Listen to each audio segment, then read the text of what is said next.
അപ്പോൾ ഇത്തവണ നമ്മൾ അടുത്തൊരു ചെറിയ ടെറേറിയം വീഡിയോ ആയിട്ടാണ് വന്നിട്ടുള്ളത്. ഈ ടെറേറിയം കുറച്ച് സ്പെഷ്യലാണ്. എന്താണെന്ന് വെച്ചാൽ ഇത് എൻ്റെ ഒരു ഫ്രണ്ടിന് വേണ്ടിയിട്ട് ചെയ്യുന്ന ടെറേറിയമാണ്. മുന്നത്തെ ടെറേറിയത്തിൽ ഉപയോഗിച്ച പോലെ ഇവിടെയും ബേസ് ലെയർ ആയിട്ട് ക്ലേ ബോൾസാണ് നമ്മൾ ആഡ് ചെയ്ത് കൊടുക്കുന്നത്. ക്ലേ ബോൾസ് ആഡ് ചെയ്തതിന് ശേഷം ഒരു സെപ്പറേറ്റിംഗ് മെഷ് യൂസ് ചെയ്യുകയാണ്. ഈ സെപ്പറേറ്റിംഗ് മെഷ് എന്തിനാണ് ഉപയോഗിക്കുന്നതെന്നൊക്കെ നമ്മൾ മുന്നത്തെ വീഡിയോയിൽ പറഞ്ഞിട്ടുണ്ട്. ഇനി നമ്മളിതിലൊരു ലെയർ ആക്ടിവേറ്റഡ് ചാർക്കോൾ ആഡ് ചെയ്യണം. ഈ ചാർക്കോളിൻ്റെ യൂസ് എന്താണെന്ന് വെച്ചാൽ ഇത് നമ്മളിതിൽ ഉപയോഗിക്കുന്ന വെള്ളത്തിനെ പ്യൂരിഫൈ ചെയ്യാൻ, അതുപോലെ അതുണ്ടാവുന്ന ബാഡ് സ്മെല്ലും എല്ലാം ന്യൂട്രലൈസ് ചെയ്യാനൊക്കെ ഇത് ഹെൽപ്പ് ചെയ്യും. ഇനി ഇതിലേക്ക് ടെറേറിയം സോയിൽ ആഡ് ചെയ്ത് കൊടുക്കണം. ടെറേറിയം സോയിൽ ആഡ് ചെയ്യണത് നമുക്കിതിൽ കുറച്ച് വെറൈറ്റി ആയിട്ട് ഒരു 2 ലെയർ എന്നുള്ള രീതിയിൽ ചെയ്യാം. അതെങ്ങനെയാണെന്ന് വെച്ചാൽ നമ്മൾ ആദ്യം ഒരു ലെയർ മണ്ണ് ആഡ് ചെയ്തിട്ട് അതൊന്ന് ഈവനായിട്ട് സ്പ്രെഡ് ചെയ്ത് കൊടുക്കും. എന്നിട്ട് നമുക്ക് വൈറ്റ് സാൻഡ് വന്നിട്ടുണ്ട്. വൈറ്റ് സാൻഡ് നമ്മൾ ജസ്റ്റ് ഇതിൻ്റെ ഒരു ഗ്ലാസിൻ്റെ ഔട്ട്ലൈൻ എന്നുള്ള രീതിയിൽ ചുറ്റും ഒരു ലെയർ ആഡ് ചെയ്ത് കൊടുക്കും. അപ്പോൾ ഈ വൈറ്റ് സാൻഡ് നമുക്ക് പുറത്തുനിന്ന് കാണുമ്പോൾ ആ മണ്ണിൻ്റെ ഇടയിൽ ഒരു റിങ് പോലെ കിടക്കുന്ന കാണാൻ രസമായിരിക്കും. അപ്പോൾ അതിന് വേണ്ടിയാണ് അങ്ങനെ ചെയ്യുന്നത്. പിന്നെ അതിൻ്റെ മുകളിൽ നമ്മൾ അടുത്തൊരു ലെയറും കൂടി മണ്ണ് ആഡ് ചെയ്ത് കൊടുത്താൽ ആ വൈറ്റ് ലെയർ നമുക്ക് കവറായി കിട്ടും. അപ്പോൾ ആ മണ്ണ് സെറ്റാക്കി കഴിഞ്ഞതിന് ശേഷം നമുക്കിതിൻ്റെ ബാക്ക്ഗ്രൗണ്ടിൽ കുറച്ച് നനഞ്ഞ മണ്ണ് സെറ്റാക്കി വയ്ക്കണം.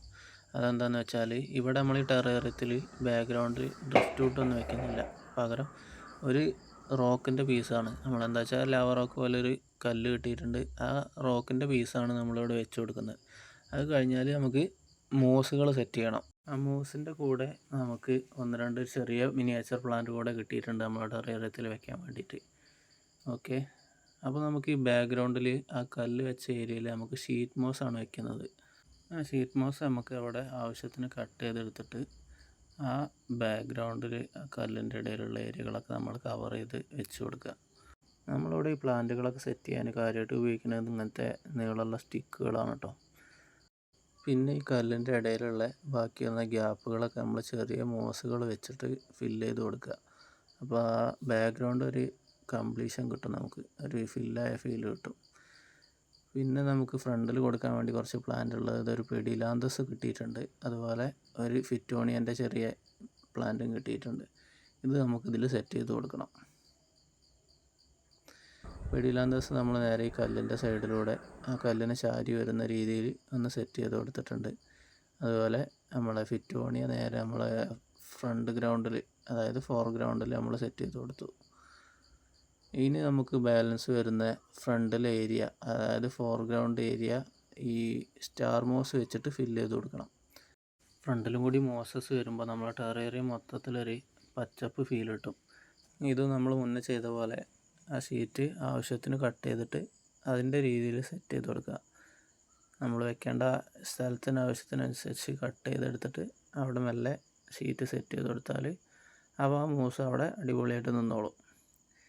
ഇനി അതുപോലെ തന്നെ എന്തെങ്കിലും ഗ്യാപ്പ് ഉണ്ടെങ്കിൽ ഇപ്പോൾ അവിടെ ഫ്രണ്ടിലുള്ള ഗ്യാപ്പൊക്കെ നമ്മൾ ചെറിയൊരു പീസസ് വെച്ച് സെറ്റ് ചെയ്ത് കൊടുത്താൽ നമ്മൾ മൂസിൻ്റെ പരിപാടി കഴിഞ്ഞു. ഓക്കെ, അപ്പോൾ ഏകദേശം നമ്മൾ ടെറേറിയം കംപ്ലീറ്റ് ആയിട്ടുണ്ട്. ഇനി ഇതിൽ ആവശ്യത്തിനുള്ള വെള്ളം സ്പ്രേ ചെയ്ത് അതിലേക്ക് സ്പ്രിംഗ് ടൈലിന് ആഡ് ചെയ്യുന്ന ഒരു പരിപാടി കൂടി ബാലൻസ് ഉണ്ട്.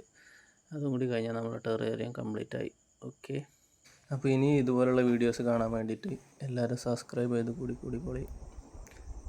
Thanks for watching.